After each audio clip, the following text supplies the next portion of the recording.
Bom dia a todos. Como foi prometido para vocês, desculpa aí a bagunça, eu vou estar fazendo aqui alguns comentários sobre esse nosso conteúdo para avaliação. Quero pedir desculpa a vocês por não ter enviado o vídeo antes, porque eu tive alguns problemas de saúde esses dias em relação a gripe, início de gripe. Fiz até o teste da Covid, mas não teve problema. Agora o que eu achei estranho é que desde o tempo que eu comecei a tomar a vacina da gripe, eu nunca tinha tido, uma gripe tão forte. Quando fiz o exame também, o diabetes um pouco alterado, mas dá pra gente ir levando aqui. Primeiro eu tenho que dizer a vocês as páginas do conteúdo. O pessoal aí do quarto ano, estudem da página 25 à página 50. Esse nosso conteúdo que nós iremos trabalhar é basicamente sobre a alfabetização científica, que não é um tema novo para vocês, certo? E vai ter mais uma complementação, que nós vamos falar também dos eixos estruturantes para se levar o aluno à alfabetização científica. Eu vou usar aqui a apostila, pessoal, porque quando eu estou assim gripado, não raciocino direito, e aí eu tenho medo de estar falando coisa demais e terminar não falando algumas coisas que é importante que vocês saibam. Então, a primeira parte do nosso conteúdo, ele trata da questão deixa eu colocar aqui o tema, Então, fala de alfabetização científica, e a primeira parte da nossa questão é sobre o que acham sobre o ensino de ciências, sobre o ensino científico.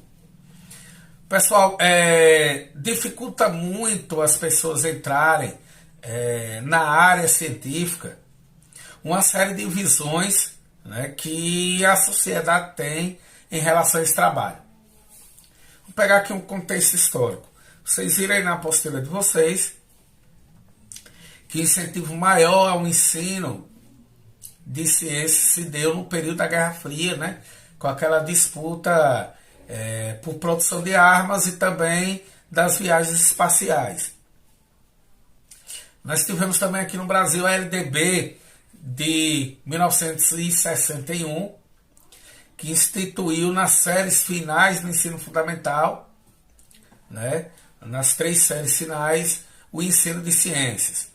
Em 1971, já se tornou obrigatória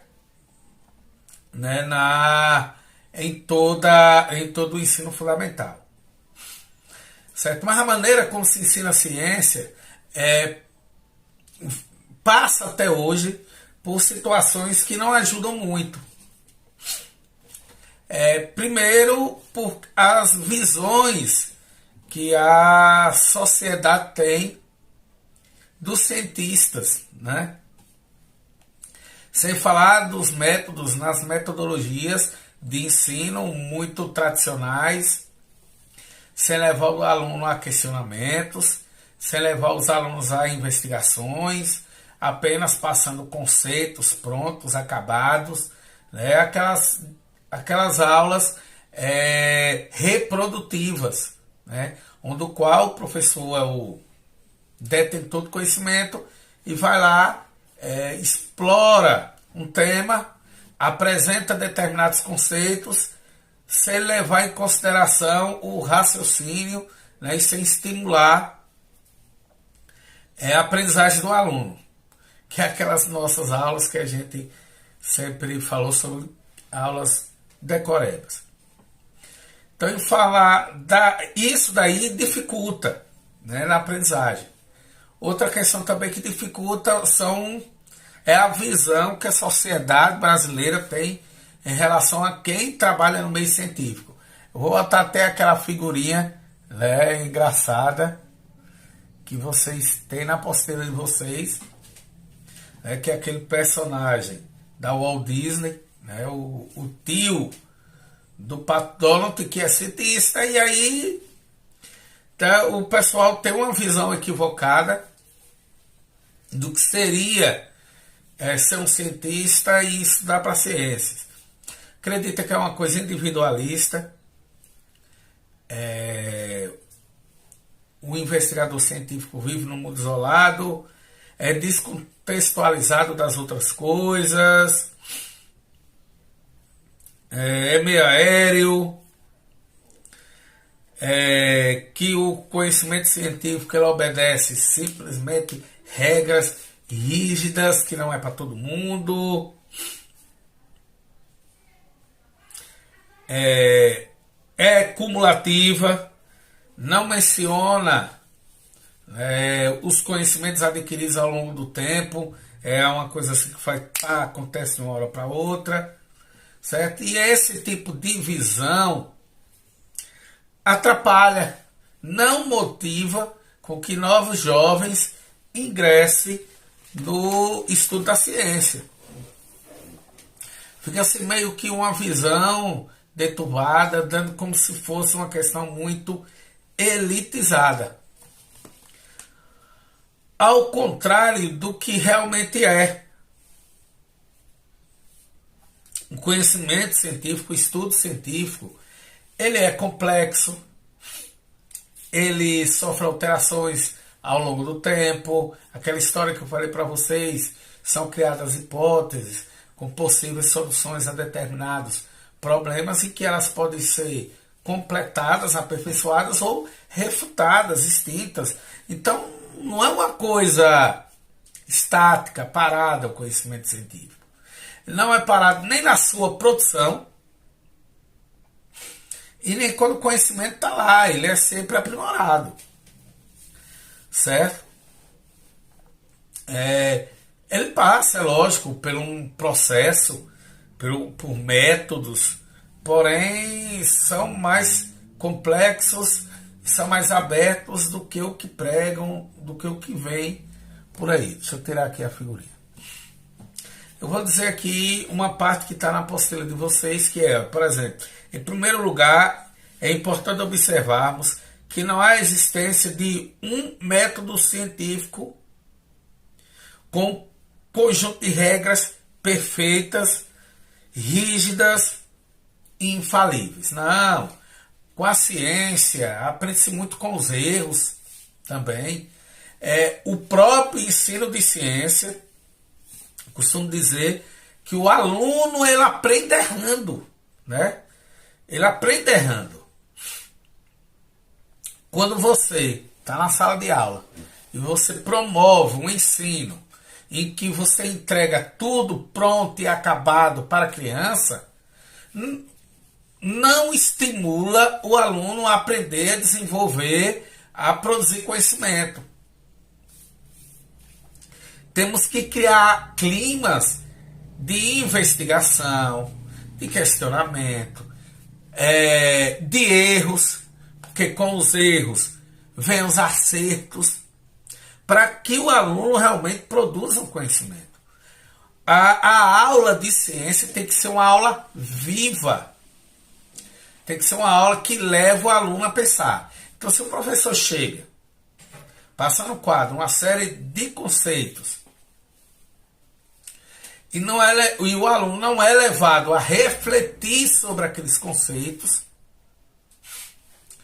além da aula ser extremamente chata, a aula não leva à produção de conhecimento. Uma outra questão é que esse conhecimento científico, ele é levado, ele é guiado e influenciado pela observação e pela interpretação de fatos. Então, volto a dizer sobre a questão dos conceitos. Se os conceitos eles não são trabalhados de forma para uma reflexão, para que tenha sentido para o aluno, a aula não tem proveito nenhum. Então vamos deixar de lado aquelas aulas passivas, em que, meu aluno ele tem que saber os conceitos certinho, ele não pode errar, eu vou trazer o conhecimento, já formuladozinho certinho, para o aluno só ter o trabalho de escrever o conceito que eu expliquei para ele. Então vamos deixar essas aulas de lado. E o conhecimento científico ele é aberto, ele é sujeito a transformações ao longo da história. Então eu vou citar um exemplo que eu citei. Ontem eu fui comprar carne e tem o conhecimento leigo, né? E tem o científico. O rapaz, o senhor que me vendeu a carne de porco, eu disse: Fabinho, agora é engraçado. Eu me criei que a gente, se tivesse colesterol, não podia comer carne de porco. Hoje estão querendo que o pessoal coma carne de porco e que frita as coisas com a banha de porco. Entendeu? Então, um exemplo maior é esse. Então, a medicina, há um tempo atrás, dizia isso. Agora, foram feitos novos estudos e concluíram que a carne de porco, a gordura da carne de porco é saudável. Da mesma forma, por exemplo, o ovo antes era um vilão. Hoje é um dos alimentos considerados mais completos, né, de proteínas para o ser humano. Então, não é uma coisa que vai se transformando. Uma outra questão também é a interação de conhecimentos que tem que ter. Tem que haver uma rede de relações. Relações de conceitos com o que ele tem na realidade, que vai levar a questões éticas, para que ele conheça também a realidade e haja sobre a realidade onde vive. Então, tudo aquilo que se fala, né, de aprendizagem, de método científico, de ser uma coisa elitizada, fora do contexto, é errado, porque é uma coisa viva. A ciência é viva, ela é de interesse do ser humano. Como diz os pensadores, conhecimento científico se vem através de um questionamento, de uma pergunta. Se tem uma pergunta, tem um interesse de alguém que quer saber a resposta. Se não tem o questionamento, se não tem a problemática, não há conhecimento. Certo? E para não alongar mais o vídeo, certo? Eu vou falar da questão da alfabetização científica, né? Porque a ciência está cada vez mais presente na vida da gente. A alfabetização científica, ela leva um pouco daquele conceito que Paulo Freire dizia, com a alfabetização normal. Paulo Freire dizia que a alfabetização não é apenas o domínio, o controle do código. Ou seja, você decodificar as letras e escrever. A alfabetização é uma coisa mais ampla. Vem de consciência, vem de ética, vem de entender o mundo que está ao seu redor. Da mesma forma é a alfabetização científica. Não é uma alfabetização para apenas você conhecer os conceitos científicos, mas que para que você aproveite no dia a dia, para que você possa debater, e para que você possa debater tendo propriedade, utilizando conceitos científicos para provar que o que você está dizendo é verdade. E só se consegue fazer isso quando está realmente alfabetizado cientificamente. Então não se pode apenas dar aula de ciência apresentando conceitos prontos e acabados às crianças. Volto a dizer, tem que ser mais do que isso. Tem que o aluno conhecer o conceito, porque através do conceito você começa a ter um conhecimento básico de ciência, daquilo que você está falando. Tem que passar por questões éticas, como por exemplo, a tecnologia está avançando demais. Aí já pensou chegasse um momento em que a mulher grávida, com a criança ainda no feto, já foi feito um estudo parecido desse, mas eticamente ficou inviável e acredito que abandonaram. Eu vou até investigar. Pegava extraía do feto da mulher grávida o DNA daquele feto, e ali eles observavam, identificavam se a criança ia ter olhos verdes, olhos azuis, se ia ser morena, se ia ser claro, cabelo cacheado, cabelo liso, propício a determinadas doenças. É maravilhoso isso, porque você já vai saber como é seu bebê antes. O problema é uma questão ética. Por exemplo, pessoas de alto padrão, ricas, poderiam fazer esses exames. Talvez não quisessem um filho com síndrome de Down. E aí abortava. Talvez não quisesse crianças com um problema físico. E abortavam. Então, é entender tudo isso. É entender o conceito, por exemplo, entender o que é o DNA, entender como funciona, né, esse tipo de exame, entender as implicações éticas desse conhecimento científico. Como, por exemplo, as tecnologias que trazem uma série de benefícios, mas podem trazer também prejuízo para o meio ambiente. Certo? Então, a alfabetização científica é mais do que você simplesmente entender os conceitos, e sim você ter uma forma geral de entender eticamente, entender que a ciência faz parte de sua vida e saber debater sobre ela para que você tenha plena consciência do papel da ciência em nossas vidas. E tem alguns aspectos, né, que os estudantes devem desenvolver na questão da alfabetização científica. O primeiro aspecto é aquele voltado para a questão do conceito. Então vou até ler aqui um trecho da apostila. A necessidade de compreender, de compreensão básica dos termos, conhecimentos e conceitos científicos. Então, o primeiro ponto para a alfabetização científica volta à questão dos conceitos. As crianças têm que ter contato com os conceitos pré-definidos, mas também fazer uma reflexão. O segundo ponto é a respeito da compreensão da natureza da ciência e dos fatores éticos e políticos que circulam essa prática. Entendeu? Então ele entende o conceito, depois ele vai entender todo o processo de ciência que envolve aquilo ali e entender questões éticas como essa que eu falei da questão de abortar ou não uma criança com determinados problemas.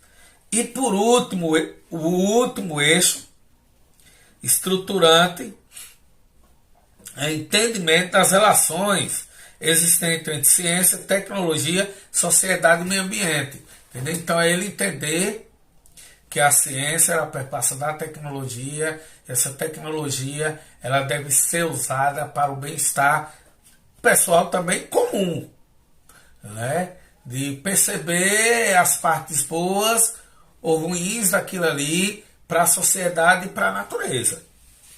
Isso que é realmente, né, a educação científica. E falando também da questão da educação científica, é também entender que a educação, a alfabetização científica, ela não ocorre apenas na escola. Não, ela não ocorre apenas na escola. Ela ocorre em museus, ela ocorre em leituras de jornais e revistas especializadas, em visitas em determinados ambientes, certo? Ela não ocorre propriamente entre as quatro paredes da escola. Ela ocorre em vários outros lugares que se promova a reflexão sobre a ciência.